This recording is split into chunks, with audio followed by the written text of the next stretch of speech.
अस्सलाम वालेकुम लिसनर्स। शुरू करते हैं आज की स्टोरीज़ अल्लाह का बाबरकत नाम लेकर, जो इंतहाई आली रुतबा और बहुत जलीलुल कदर है। आई ऊपर सभी लिसनर्स बिल्कुल ठीक होंगे और शुरू करते हैं आज की खौफनाक कहानियाँ। स्टोरी शुरू करने से पहले मेरे न्यू हॉरर चैनल जो कि हॉरर नॉवल ऑफिशियल के नेम से है, आप सब उसे सब्सक्राइब करें और उस चैनल पर भी मैं स्टोरीज़ शेयर करती हूँ। स्क्रीन पर आप उस चैनल का नेम देख सकते हैं। बढ़ते हैं आज की खौफनाक कहानी की तरफ। ये खौफनाक कहानी कराची हैदराबाद से मेरे साथ शेयर की है मेरी एक लिसनर है जिनका नेम जवेरिया है। जवेरिया कहती हैं कि मैं बहुत शौक़ से आपके चैनल को सुनती हूँ, आपके चैनल की स्टोरीज़ मुझे बहुत पसंद है। बहुत शुक्रिया जवेरिया। और जवेरिया कहती हैं कि अपनी कज़न की ज़िंदगी का एक सच्चा खौफनाक वाक़या शेयर करना चाहती हूँ जो कि अब इस दुनिया में नहीं है। मेरी उस कज़न की ज़िंदगी का वाक़या जो कि हमारे सारे ख़ानदान के लिए एक नाकाबिले फरामोश वाक़या है। मेरी कज़न जो कि मेरे चाचू की बेटी थी, मेरे 3 चाचू हैं, सबसे बड़े ताया अब्बू और उसके बाद उनको हम ताया अब्बू भी कहते हैं और चाचू भी कहते हैं, और फिर मेरे जो अब्बू हैं वो सबसे छोटे हैं। मेरी वो जो कज़न है जो कि हैदराबाद सिंध में ही रहते थे, और जो मेरे बड़े ताया अब्बू थे उनका वो कहते हैं कि शहर से बाहर 2 से 3 एकड़ पे एक बहुत बड़ा फार्म हाउस था। उसी फार्म हाउस के बाहर यानी फार्म हाउस से हट के उनका घर भी था।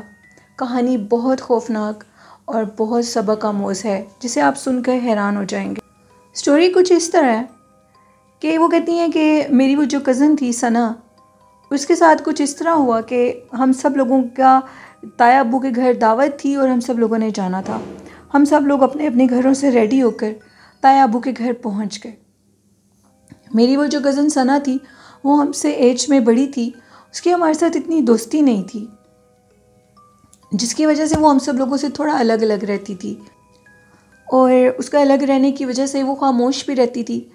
ताया अब्बू का जो फार्म हाउस था उसमें बहुत बड़ी तादाद में एक हिस्से में सूरजमुखी के फूल और दूसरे हिस्से में कुछ सब्जियां और फिर आगे कुछ इस तरह की फूलों की क्यारियाँ वगैरह बनी थी।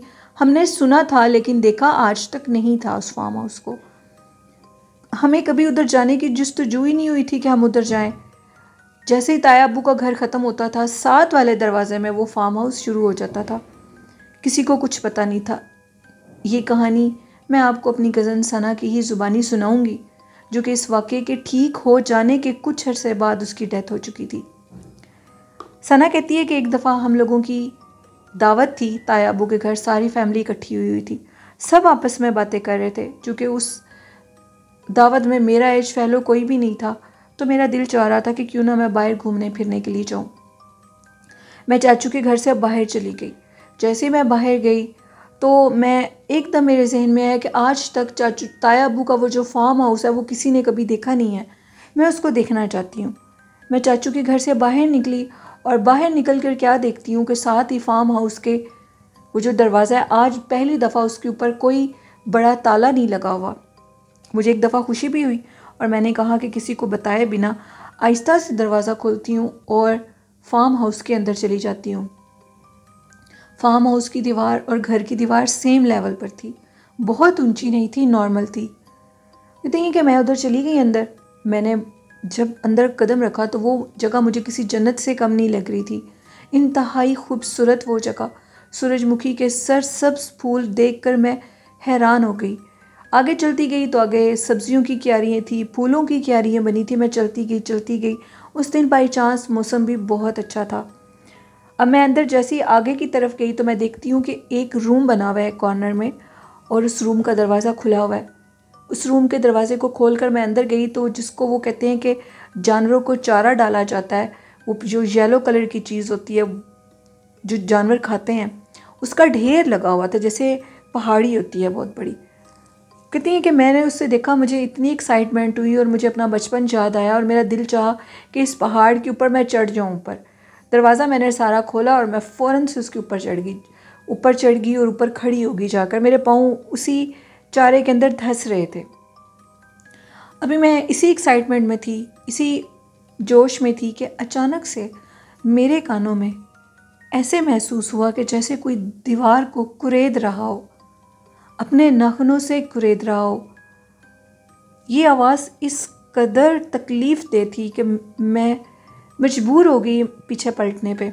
मैं पीछे पलटी तो क्या देखती हूँ कि दीवार के एक कोने के ऊपर मेरी तरफ कमर किए एक इंसानी वजूद है, जिसके जिस्म के ऊपर मांस नाम की कोई चीज़ नहीं है। उसके जिस्म के ऊपर उसकी हड्डियाँ और उसकी जो मोहरें हैं वो नज़र आ रहे थे, और वो मुसलसल अपने दोनों हाथों के नाखूनों से मेरी तरफ कमर किए हुए दीवार को बुरे तरीके से कुरेद रही है। अभी वो मेरी तरफ पलटी थी तो वो एक औरत थी, यानी जिसका चेहरा मस्क किया गया हो, उसे डंडों से ईंटों से मारकर। वो इंतहाई वहशतनाक थी। अभी वो मेरी तरफ कूदने ही लगी थी।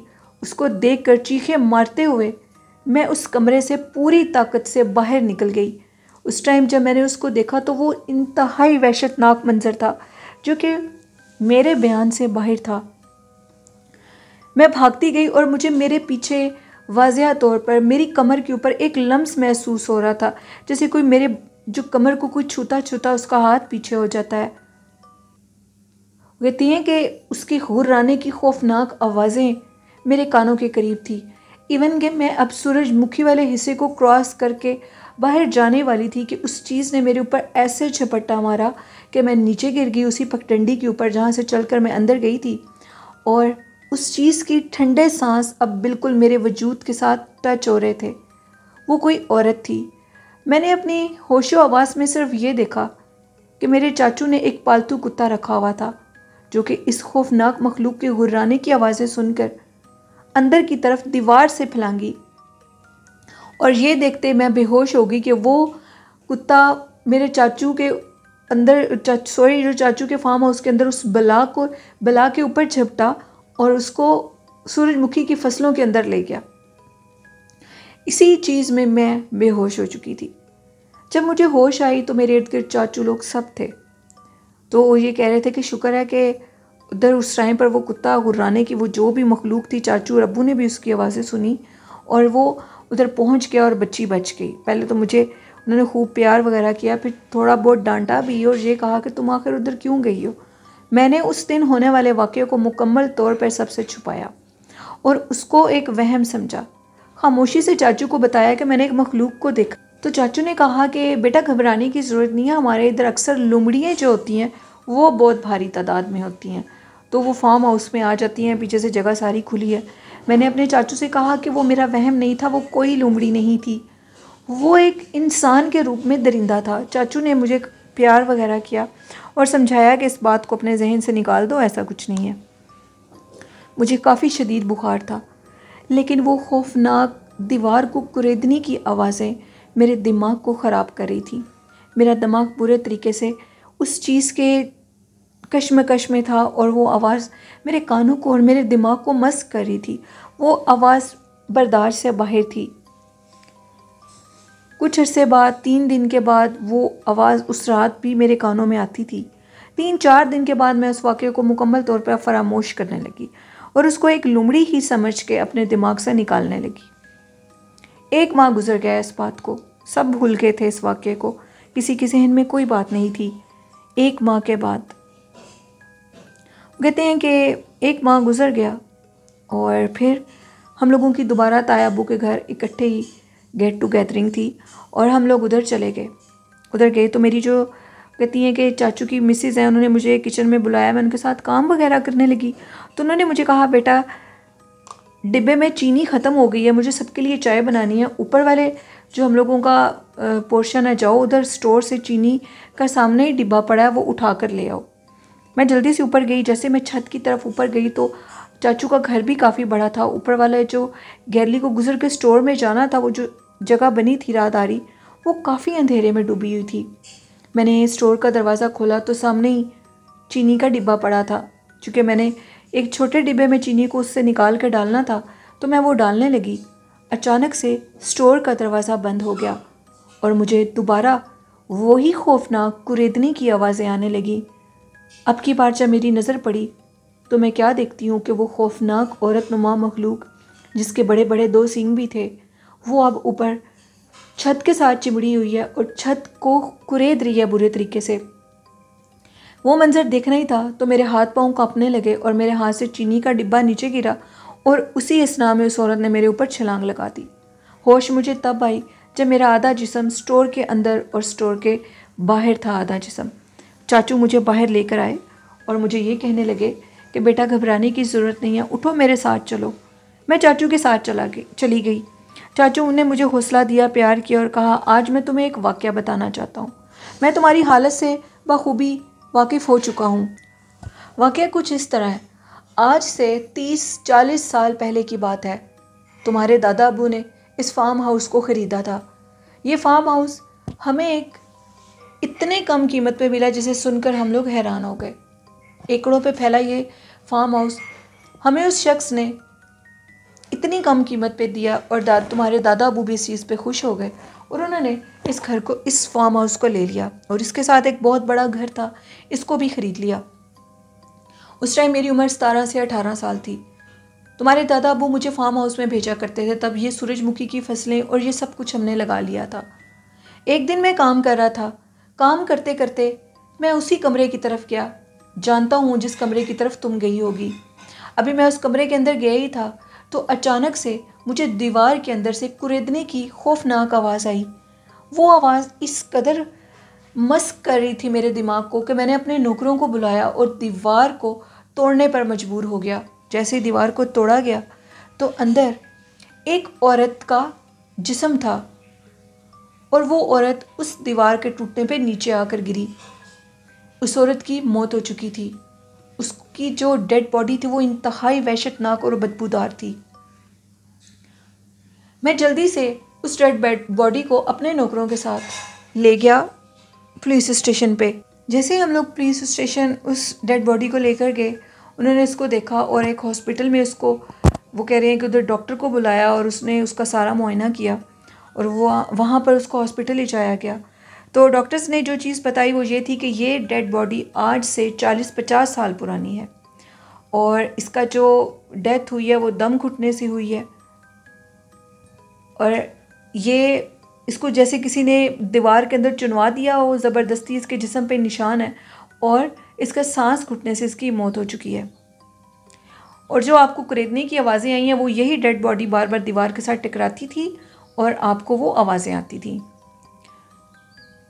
चाचू ने कहा कि उसके बाद उस डेड बॉडी को उन्होंने दोबारा से उसका फिर पोस्टमार्टम करने के लिए उसको मुर्दा खाना में शिफ्ट कर दिया। वो कहते हैं कि मुर्दा खाना में शिफ्ट करने के बाद वो डेड बॉडी 7 दिन के बाद उधर से गायब हो चुकी थी। दोबारा उस डेड बॉडी के मुतालिक कुछ नहीं मिला। उसके उधर से गायब होने के 1 हफ्ते के बाद मैं इस गलीज़ औरत को, इस अफरीद जिन को अपने उसी फार्म हाउस के कमरे में देख रहा हूँ। ये एक अफरीद जिन है, अफरीद जिन्नी है जो कि हमारे फार्म हाउस पर बुरे तरीके से इसका साया है और ये इस दीवार पर नज़र आती है। बेटा अब ये तुम्हारे भी पीछे पड़ गई है। मुझे भी इसने इसी तरह तंग किया था। मुझे किसी बड़े बुज़ुर्ग ने बताया था कि इससे बचने के लिए सबसे बड़ा हल ये है कि जब ये तुम्हें अपने तरफ मुतवज्जो करे और तुम्हें कुरेदने की दीवार को आवाज़ आए तो तुम समझो कि ये तुम्हें अपनी तरफ मुतवज्जो कर रही है। उस टाइम तुमने उस जगह से बाहर निकल जाना है, तब ये तुम्हारा कुछ नहीं बिगाड़ सकेगी। मैंने इसी तरह किया। मुझे जब भी ये आवाज़ आती है मैं बुरे तरीके से डरने लगता था, लेकिन आहिस्ता आहिस्ता मैं इसको इग्नोर करने लगा और वहाँ से बाहर निकल आता था। तुमने भी अब ऐसे ही करना है। इस बुरे वक्त को तुमने अच्छे तरीके से गुजारना है। तुम्हें जहाँ भी ये नज़र आए तुमने इसको अवॉइड करना है और इसके आवाज़ को सुनकर तुमने उस जगह से दूर हो जाना है।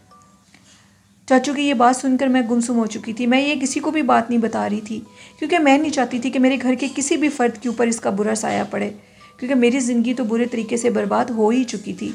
वो एक मनहूस खड़ी थी जब मैं इस फार्म हाउस के अंदर चली गई। मैं अपने घर चली गई उसी दिन और उस दिन के बाद उसी रात मैं सो रही थी तो अचानक से मुझे महसूस हुआ कि मेरे दरवाज़े को कोई बुरे तरीके से अपने नाखूनों से कुरेद रहा हो। वो खौफनाक आवाज़ मेरे समात को बुरे तरीके से मस कर रही थी। अचानक से मेरे कमरे की खिड़की को भी किसी ने बुरे तरीके से दस्तक देनी शुरू कर दी। मैंने उठ कर देखा तो कुछ नहीं था। सर्दियों का मौसम था। मैंने अपना मुँह ब्लैंकेट के अंदर किया और सो गई। उस रात क्या ख्वाब देखती हूँ मैं, ख्वाब में क्या देखती हूँ कि मैं भाग रही हूँ और मेरे पीछे वही खौफनाक अफरीद जिन भाग रहा है। भागते भागते एक पहाड़ी की चोटी से मैं नीचे गिर गई हूँ और मेरे पाँव में बहुत सख्त तकलीफ़ है और मेरी उसी हालत में मौत हो जाती है। इसी खौफ में जब मेरी आंख खुली तो मेरे पाँव के अंदर से वाकई खून निकल रहा था। अब मुझे इस चीज़ का यकीन हो चुका था कि वो अफरीद जिन्नी मेरे पीछे पड़ चुकी है। मैं स्कूल जाती थी तो जगह जगह मुझे उसकी खौफनाक आवाज़ें सताती थीं। उसकी खौफनाक आवाज़ें जैसे दीवार को कोई बुरे तरीके से कुरेद रहा हो, उसको छील रहा हो। वो आवाज़ें मेरे दिमाग को मस कर चुकी थीं। मैं बुरे तरीके से बीमार हो चुकी थी। मेरा रंग पीला पड़ चुका था। रातों को सो नहीं सकती थी। वो आवाज़ें मेरे दिमाग के ऊपर छा गई थीं। कभी कभी वो मुझे अपना अक्स भी दिखा देती थी। वो वाज़ेह तौर पर दीवारों को खुरचती थी। वो आवाज़ें बर्दाश्त से बाहर थीं। मेरा दिमागी हालत इस कदर ख़राब हो चुकी थी कि स्कूल से भी मुझे छुट्टी दे दी गई। मैं अब हॉस्पिटल में एडमिट थी। चेहरे का रंग पीला पड़ चुका था। जब मुझे हॉस्पिटल में एडमिट किया गया 3 दिन के बाद वो आवाज़ें आना बंद हो गईं खुद ब खुद। 2 हफ्ते मेरी रिकवरी पे लगे। मुसलसल वो आवाज़ें 5 साल तक मेरा पीछा छोड़ गईं, ताक़ुब करना छोड़ गईं। जब मुझे ठीक तरीके से इस चीज़ की समझ आई कि वो चीज़ मुझे छोड़ चुकी है, मैंने ताया अबू को बताया, सारे घर वालों को बताया। 4-5 साल मैं बिल्कुल ठीक रही। मेरी कज़न ने ये सबको वाक़या बताया। 4-5 साल के बाद एक दिन वो अपने रूम में सो रही थी। अचानक से वही कुरीदने की आवाज़ें दोबारा उसके कानों में शुरू हो गई। उसने ऊंचा ऊंचा शोर मचाना शुरू कर दिया और कहा कि बाबा, ये आवाज़ें मेरी जान ले लेंगी, मैं मर जाऊंगी, मुझे बचा लें इससे। ये ऊंची ऊंची आवाज़ें जैसे उसके कमरे से आने लगीं और हम उसके पीछे कमरे में गए तो तब तक वो अल्लाह को प्यारी हो चुकी थी। उसकी आवाज़ें बिल्कुल साथ वाले कमरे में उसके बाबा वाज़ेह तौर पर सुन रहे थे, लेकिन वो उसको बचा नहीं सके। वो अफरीद जिन्नी उसकी जान ले गई। उसके बाद मेरे ताया अबू ने उस घर को और उस फार्म हाउस को हमेशा के लिए छोड़ दिया, उसको सेल कर दिया और सेल करने के बाद उस जगह को छोड़कर हमारे साथ उन्होंने भी घर ले लिया। उस जगह को मुकम्मल तौर पे मस्मार कर दिया गया, उन कमरों को गिरा दिया गया और उधर एक सोसाइटी बना दी गई। कहा जाता है कि अब वो सोसाइटी भी वीरान है। वहाँ पर अफरीद जिन्नी का बसेरा है जो कि किसी को रहने नहीं देती। अफरीद जिन्नी जन्नात में से सबसे जालिम किस्म की जिन्नी है और जिन होते हैं जो कि इंसान की जान ले लेते हैं। मेरे ताया अबू तो इस वार से बच गए, लेकिन मेरी कज़न की डेथ हो गई और ये वाक़या हम आज तक भूल नहीं सकते। ये थी आज की खौफनाक और सबक आमोज़ कहानी। लिसनर्स जिन्होंने ये कहानी शेयर की है वो कहती हैं कि ये 100% रियल स्टोरी है हमारे ख़ानदान की। अफरीद जिन से हमारा सामना हुआ। वो आवाज़ें मेरे कज़न को पागल कर देती थी, उसका दिमागी वो शोर मचाती थी, अपने बाल खींचती थी। अल्लाह पाक हम सबको ऐसी मखलूक़ात से बचा कर रखे, आमीन। ये थी आज की खौफनाक कहानी। लिसनर कैसी लगी आपको? अपना फ़ीडबैक भी दिया करें और चैनल को सब्सक्राइब भी करें और सपोर्ट भी करें। वालिदैन जैसी खूबसूरत नेमत की कदर करें। कुरान पाक, नमाज और दुरूद शरीफ को ज़िंदगी का हिस्सा बनाएं तो कामयाबियाँ आपके भी कदम चूमेंगी। अपनी होस्ट नीलम यासीन को इजाज़त दीजिए। दुआओं में याद रखिएगा। अल्लाह हाफ़िज़।